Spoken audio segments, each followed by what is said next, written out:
Djilali pour Vitennis, la famille, j'espère que vous êtes en forme. Aujourd'hui, je vous tourne cette petite vidéo en sortant du sport pour vous parler du sacre de Novak Djokovic à Roland-Garros 2021. Le Serbe a gagné en finale, donc en 5-7 contre Stefanos Tsitsipas. Il a réalisé, on peut dire, un tournoi quasiment parfait avec des victoires sur Nadal en demi-finale et une victoire du coup en finale contre Tsitsipas. Donc voilà, Nolé rejoint encore un petit peu plus l'histoire du tennis. Premier joueur à remporter 2 fois tous les titres du Grand Chelem. Il se rapproche qu'à une unité maintenant de Nadal et de Federer au nombre de Grand Chelem. Un match exceptionnel, tant sur le plan tactique que sur le plan physique. Il a enchaîné près de 9 heures sur le terrain en moins de 48 heures. Donc ça correspond vraiment à beaucoup de volume de temps de jeu. Lui-même l'a dit en post-interview.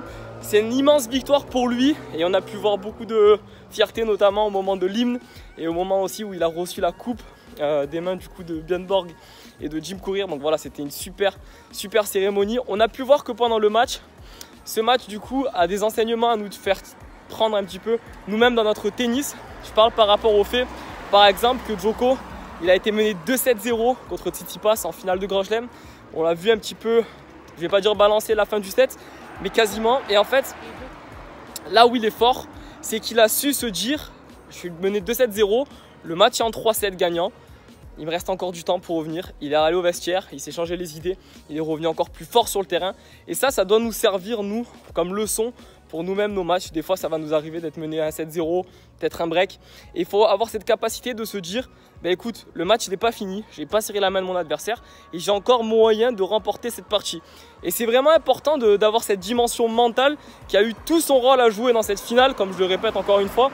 C'est que voilà, même mené 2-7-0, le Serbe a toujours cru en lui, il a toujours cru en sa force, en sa capacité physique et mentale à revenir. Donc aussi sa capacité mentale de se dire je peux revenir, elle est aussi due en partie au fait que physiquement il s'est dit je suis en forme, je suis entraîné, j'ai fait les efforts qu'il fallait toute l'année et maintenant je suis sur le terrain et je suis prêt à mener un combat qui peut durer 4 heures, 5 heures, 6 heures même s'il aurait fallu.